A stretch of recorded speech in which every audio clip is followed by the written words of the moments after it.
Happy anniversary, dear. Flowers? Oh, and a card. Oh, Trevor. Well, what's the matter? You look surprised. Well, it's just that I don't usually get both. Well, this is different. 15 years married to the most wonderful woman in the world. You deserve them. But I didn't expect a card, especially when there was nothing in the post this morning. Mary, have you any idea of the postage on a card that size? I don't suppose Howard remembered our anniversary? Well, no. I'm not surprised he hasn't even remembered to pay for our wedding present yet. Sure, she's coming. Well, I don't care. I'm going to shame him, Mary. Hello, drinking already? Want to watch that, Trev? You start drinking this early in the evening, could be the beginning of the end. We happen to be celebrating, Howard. Celebrating? Yes, today happens to be a very special day. Of course, how could I have forgotten? Happy birthday, Trevor. Happy birthday to you. Happy birthday to you. Happy birthday, dear Trev. It is not my birthday, Howard. It is our wedding anniversary. Wedding anniversary? Yes, 15 years ago today. 15 years, and they said it wouldn't last. Who did? Congratulations, both. It's a bit belated, isn't it, Howard? Our wedding anniversary and only 2 cards. Only 2 cards? And there were over 100 guests at that reception. People soon forget, don't they, Trevor? I'm not talking about the guests, Howard. I'm talking about you. Our best man, you can't even remember our anniversary. Yes, I must say I was a little hurt, Howard. Ah. Sorry, Mary, Trev, I see I've taken the joke too far. Joke? What joke? Well, you didn't really think I'd forgotten, did you? No, I booked a table at the Majestic. Now, I want you to be ready by 8. I'm taking you both out to dinner. But Howard, the Majestic, it's so expensive. Oh, Mary, please don't thank me. That look in your eye is reward enough. Right, get the green mould off your dinner jacket, Trevor. This is going to be a night to remember. Night to remember. Isn't that what they said when the Titanic went down? You get your reward. This is the last game of the season. Really? No, let's watch Howard, shouldn't we be in here? It looks like a private party. Oh, nonsense. Now sit down and relax, both of you. Lose those anxious frowns. Now remember, this is supposed to be a romantic evening, so I want you both to hold hands and to look into each other's eyes. Oh, come on, you're not too old to hold hands, surely. Come on, Mary. Trev. That's it. Now, I want you to do that all evening. What about when we eat? I'll go and get the drinks. Hurry up with those drinks, Nipper. 2 large brandies for Butch and Fiona. 2 large brandies for Butch and Fiona. 2 vodka and tonics over there. 2 vodka and tonics coming up. 2 doubles for Miles and Samantha. 2 doubles for Miles and Samantha. Oh, and what was Smudge having? Smudge, what were you having? A double. Another double for Smudge. Right, that's the double for Smudge. And what was Tank having? I don't know, I'll ask him. Tank, what was Tank having? Whiskey dry. A whiskey dry for Tank. Right. 3 vodka martinis, very dry. And 3 vodka martinis. 3 vodka martinis, very dry. With ice and lemon. With ice and lemon. Excuse me. I hope you don't mind me asking. But have we met? Only this is a private party, old Benthamian's Rugby Club, and I don't seem to remember you. Bodger. Bodger? Bodger Booth, first 15, prop 56. You mean you were a Bentham? Oh, just for a couple of terms before I went up to Oxford. Oxford? Yes, of course, I don't need to tell you about my Oxford days. No, of course not, no. The famous match against the Springboks where I played the last 40 minutes with a broken collarbone and scored the final try. Of course, finished my career. The shoulder's never been the same since. That was hard luck, Bodger. Yes, that's what the Times said. What was their exact words?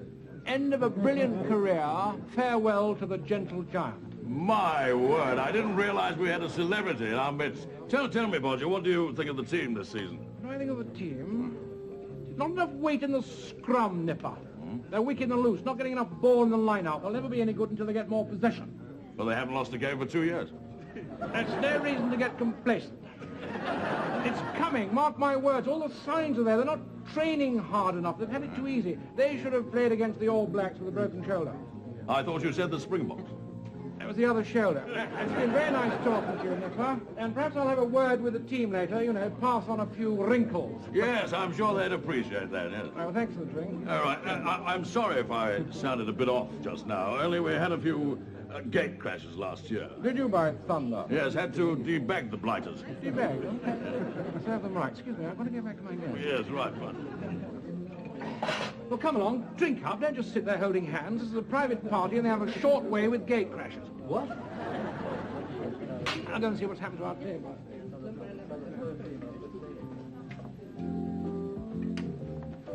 Ah, there you are, Mario. Now, I'd like a good table this evening. Somewhere near the terrace with perhaps a view over the river, and I'd like your personal attention, Mario. Have you a reservation, sir? Well, not exactly. As you can see, we are extremely busy. I'm afraid the table is quite out of the question, and that goes for my personal attention. And my name is not Mario, it's Charles. Ah, I see I've made a mistake. Of course you're not Mario. He was taller and more distinguished. Also, he knew how to hang on to his job. Recognize the face, Charles. You could be back washing dishes by tomorrow. I've never seen you before, sir. Excuse me, but is something wrong, Charles? This gentleman wanted a table for this evening, Mr. Wilson. I told him it was quite out of the question. Thank you, Charles. Just leave this with me, will you? I'm terribly sorry, sir, but we can't possibly squeeze you in. You see, we have several extra functions on this evening. Perhaps another night? I see. Doesn't surprise me. These are the reports we've been getting. Reports? Yes, they all say the same thing. Wilson's a good man, but inflexible, never prepared to accommodate the unexpected guest, a slave to routine. But I don't understand, sir. What reports? The reports at head office. Oh, perhaps I should introduce myself. Boone, personal assistant to the chairman here on a fact-finding... What? Just a moment. What's this? A prawn cocktail, sir. A prawn cocktail? You call a few elderly shrimps hanging grimly to a shred of limp lettuce a prawn cocktail? Is this the sort of thing you're serving in the restaurant nowadays, Wilson? Take them back at once. But I don't understand, sir. We had Mr. Faraday from head office down last weekend. He was perfectly satisfied. Faraday? Well, he would be perfectly satisfied. But ask yourself this, are we satisfied with Faraday? Oh, are we? Faraday's out, Wilson, and Mountjoy's in. Mountjoy? And he's not happy, and he's never liked this hotel, and he doesn't particularly like you. But I've never met him. He will soon. He's outside waiting for a table. Oh. Just a minute. What's this? A brandy. In a cold glass, really, Wilson. Good heavens, what do you use this for? Cooking? But it's a very good brandy. We've never had any complaints. Well, you've got one now. Take it back and replace it with something more suitable. And don't dare serve that rubbish to Mountjoy. No, of course not. Oh, by the way, he's here with his wife, and it's their anniversary, so perhaps, an orchid for the lady. And if you've got the orchestra to play the anniversary waltz, who knows, you might still have a job in the morning. Yes, well, I'll organize the table at once. Excuse me. Good man.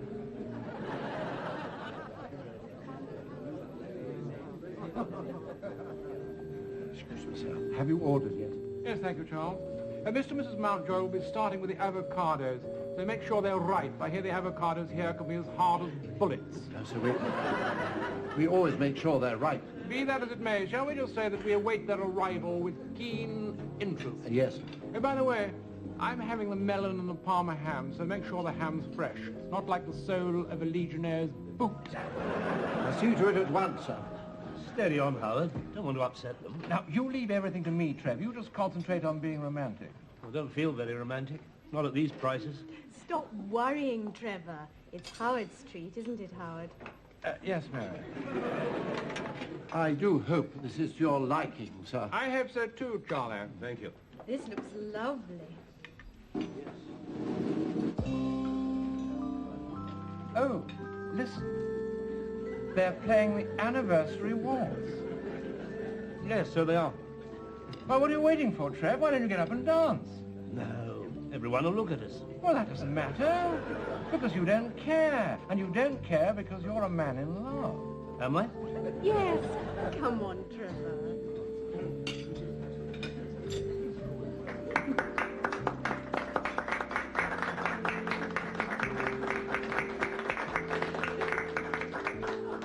Is everything to your satisfaction, sir? Yes, Wilson. I think everything is going to be all right, and playing the anniversary waltz was a shrewd move. I think you've got Mountjoy on your side. Good, good. And you're all looking forward to your meal? Oh, yes, indeed. Splendid. Charles, take these dishes away. What? I've just checked with head office. They've no record of a Booth or a Mountjoy. You're an imposter, Mr. Booth, if that is your real name. But now, we neither of us want a scene, do we? So I suggest you just leave quietly with your friends. But what am I going to say to them? Oh, I'm sure you'll think of something. Thank you.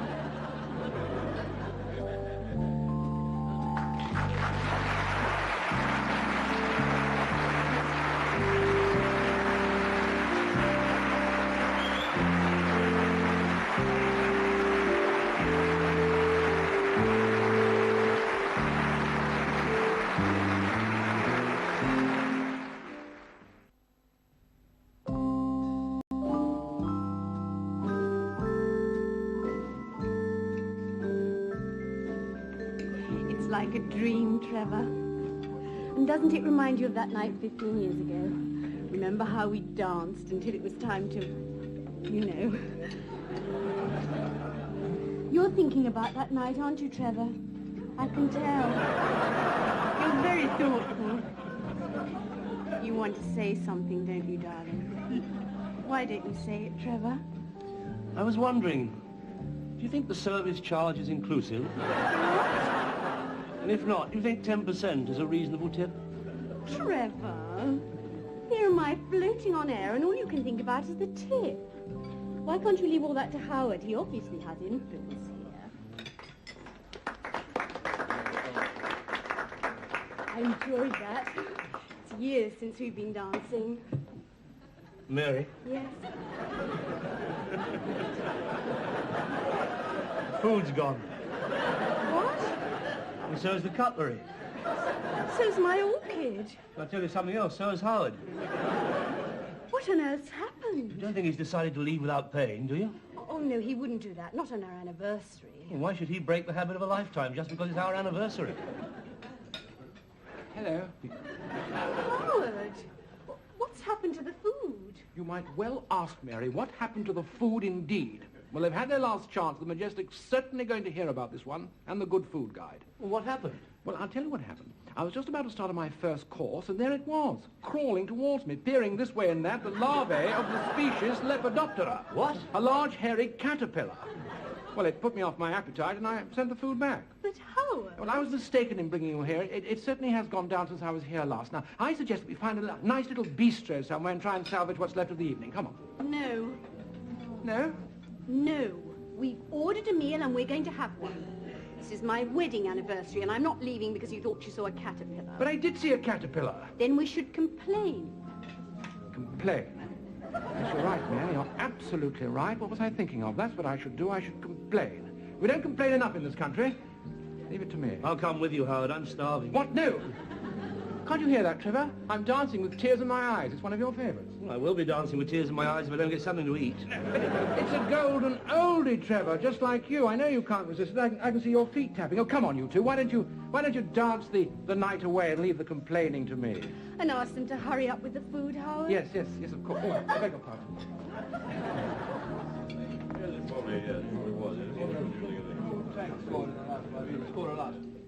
That's right, yes. Yes, that's right. That's absolutely right. You know, it's a very good game, you know. Excellent, yeah. Bodger, I'd like you to meet Toby. He was there in your time. Hello, Toby. Bodger. Bodger was at Bentham's in 1956. Oh, were you? I was there then.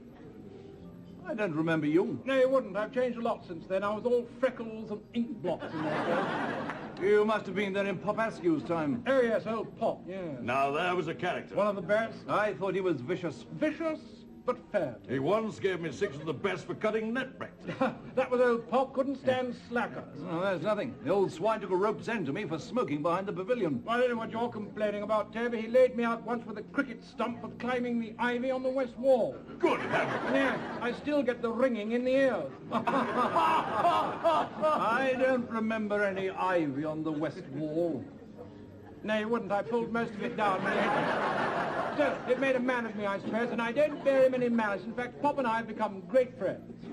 He died last year. What, dead? Old Pop? And I thought he was indestructible, gentlemen. We shall never see his like again. Excuse me, I must have a moment alone with my thoughts.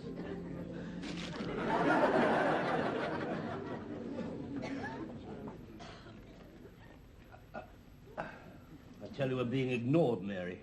Where's Howard? I'm hungry.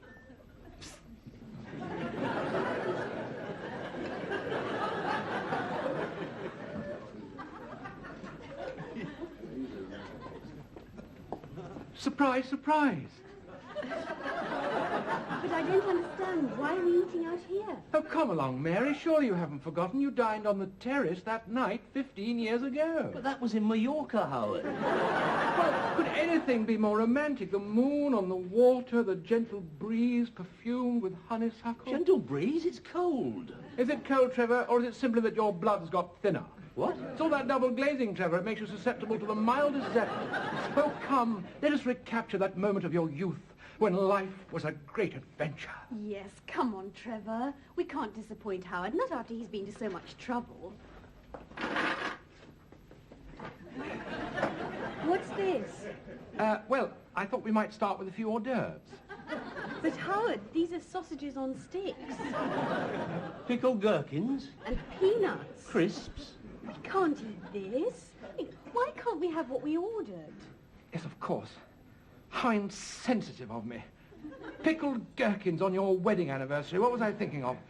My little sister wants her avocados, and that's what she's going to get, even if I have to comb the city for them. I think I'll come with you, Howard. What? No. Listen, what's that? It's uncanny. They must know something. They tried to tell us we're too young.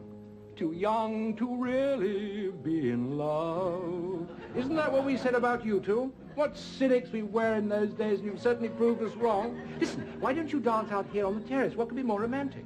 Trevor?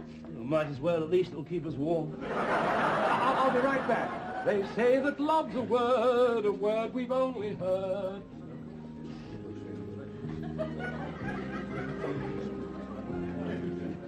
Oh dear. What can I say, sir? What's the matter? Please accept the apologies of the management. We were wondering where that one had got to. Well, what's wrong with it? Avocado blight, I'm afraid, sir. I'll have it changed at once. Meanwhile, please accept this champagne, compliments of the Majestic. Excuse me.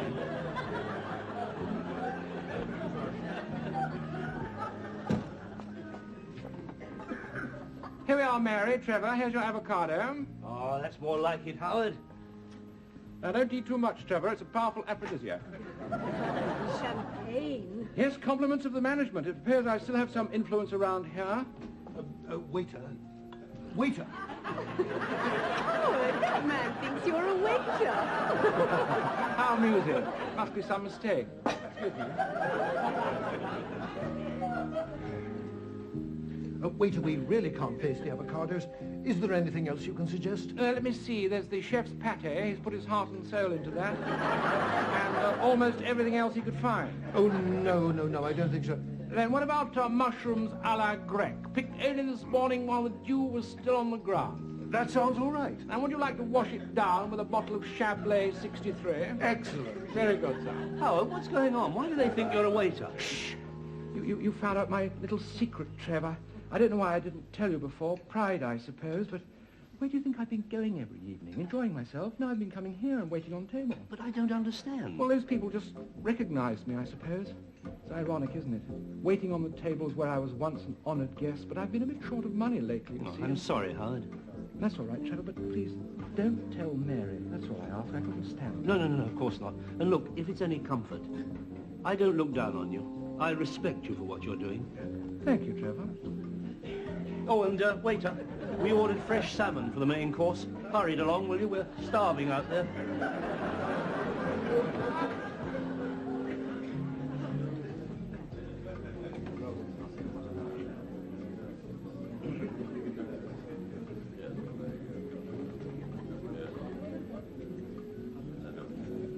And now, fellow old Benthamians, Before we make a start on the salmon, I'd like to call on Bodger Booth to say a few words on behalf of the visitors. As some of you may know, Bodger did a great honour to the school whilst at Oxford, and only a tragic injury robbed him of a brilliant international career. May I introduce a sportsman and a gentleman, Bodger Booth!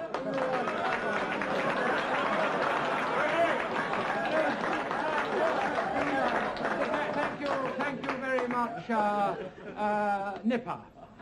Well, I must say it's always a pleasure to be back amongst so many old Benthamians, and I'd just like to repeat a few words that old Pop Askew said to me all those years ago, which I've never forgotten. Yes, he was writing my name in the punishment book one day, when his eyes clouded with thought, and he said to me, "Bodger, remember that life is like a game of rugby. You've got to know when to run with a ball and when to kick for touch. And when life becomes a scrum, remember that the great ref in the sky is watching you, and he can see around the blind side. And when he blows the final whistle and you reach that distant line, remember, it's not if you've won or lost, but if you've played the game." Well, gentlemen, I think that's enough seriousness for one evening. Now, no reunion of the old Benthamians will be the same without a scrum down. Are you ready, good Trevor? Ready? Up, Benthams and Atoms.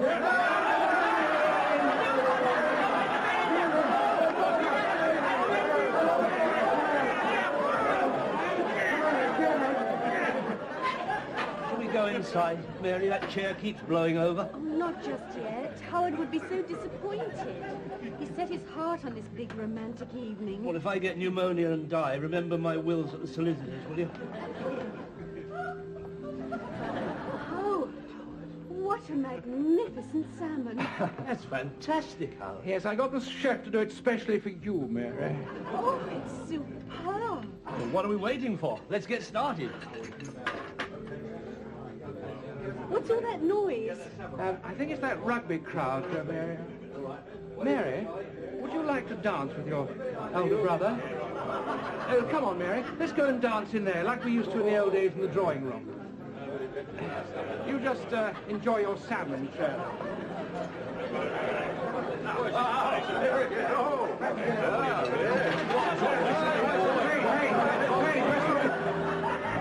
What's all that noise on the terrace, Howard? I think it must be that rugby crowd. They're mad at someone, I think.